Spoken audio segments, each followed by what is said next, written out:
Across the African continent today, many people believe that same-sex relationships, gender diversity, or queer identities are un-African.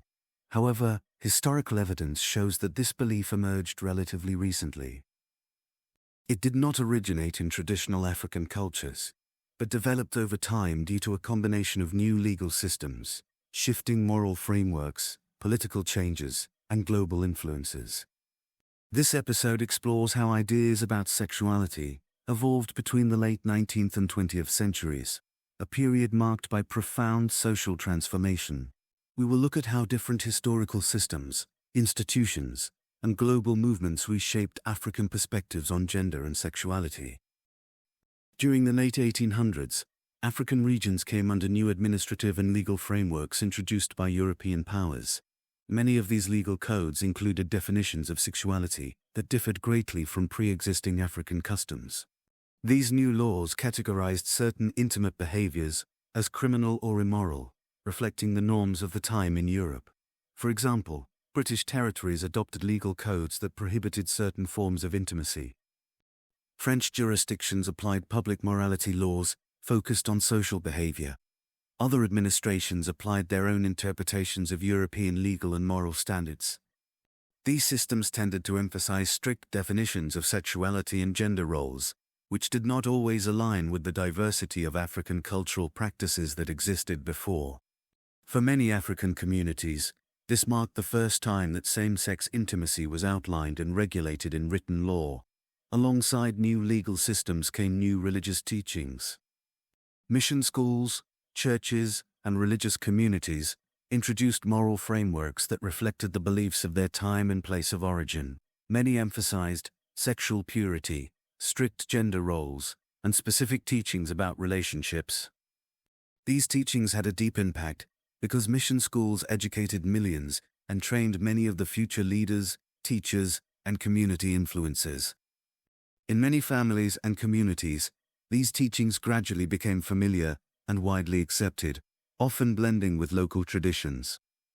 As a result, behaviors or identities once treated as normal, private, or spiritually significant in some African societies began to be viewed through a new moral lens.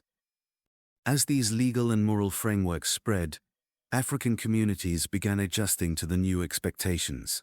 Practices and relationships that once existed without stigma now began to attract new forms of scrutiny or discomfort.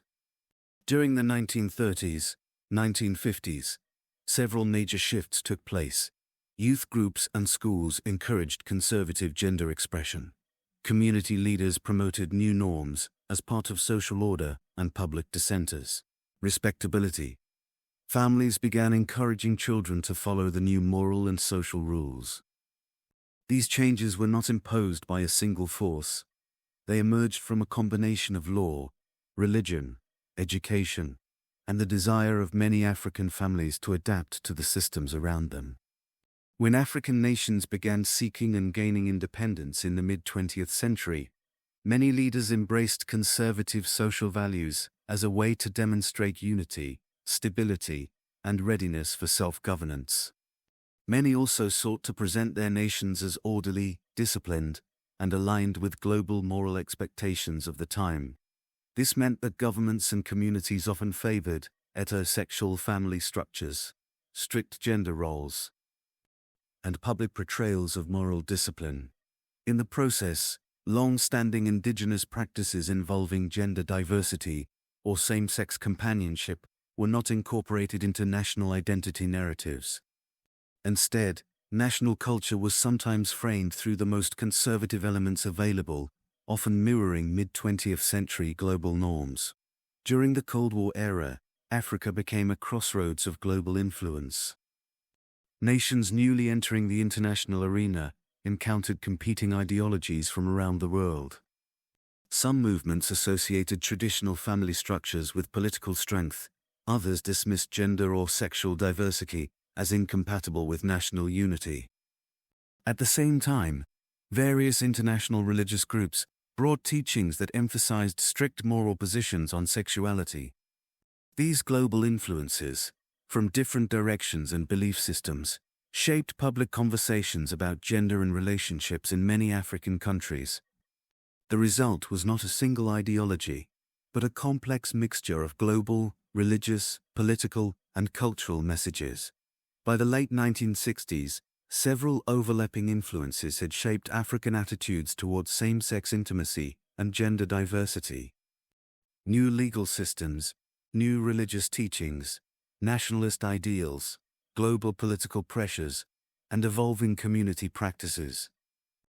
Together, these factors contributed to the widespread belief that queerness was foreign to African culture, even though historical evidence shows that diverse gender roles and same-sex relationships existed in many societies before these changes.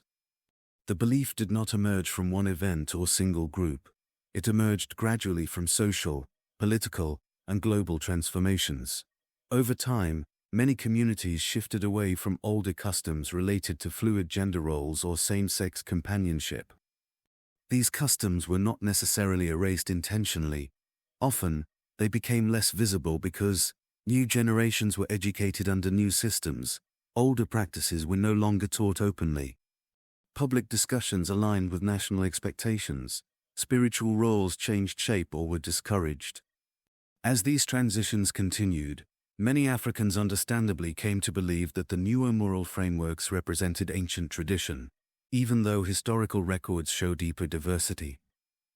Understanding this history is not about placing blame, it is about gaining clarity. It helps modern Africans recognize the difference between long-standing tradition and more recent social changes. Understand how global influences shaped local attitudes, reclaim older cultural knowledge, and recognize that African identity has always been dynamic. This understanding creates space for conversations rooted in truth, nuance, and historical awareness, not conflict. Between 1880 and 1970, Africa experienced immense cultural shifts that reshaped ideas about gender, sexuality, and identity. These changes emerged from a mixture of legal reforms, religious teachings, educational systems, political priorities, and global influences. The modern belief that queerness is un-African is not ancient, it is part of this more recent history. By learning this history with balance, accuracy, and respect, African societies can better understand how identity has evolved and how diverse expressions of humanity have always existed across the continent.